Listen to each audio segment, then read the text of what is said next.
1400 বছর আগে যখন আজান শোনা যেত, তখন হযরত আলী রাদিয়াল্লাহু তাআলা আনহু ভয়ে কাঁপতে শুরু করতেন এবং তার মুখমণ্ডল লাল হয়ে যেত।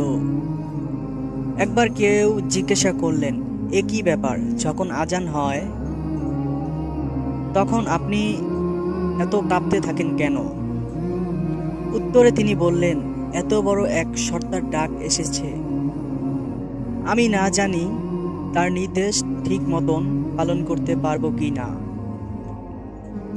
আজকাল মানুষ আজানের এই আহ্বান নিয়ে একদমই উদাসীন। এই ভিডিওটি এত বেশি শেয়ার করুন যেন মানুষ নীরবতা ও মনোযোগের সঙ্গে আজান শোনে। হে আল্লাহ, আমাদের সবাইকে নিয়মিত নামাজ পড়ার তৌফিক দান করুন, আমিন।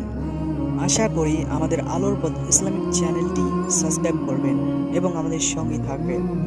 ভিডিওটি একটি লাইক করবেন, অবশ্যই শেয়ার করবেন, কমেন্টে জানাবেন ইসলামিক ভিডিও পেতে আগ্রহী থাকলে। আল্লাহ হাফেজ।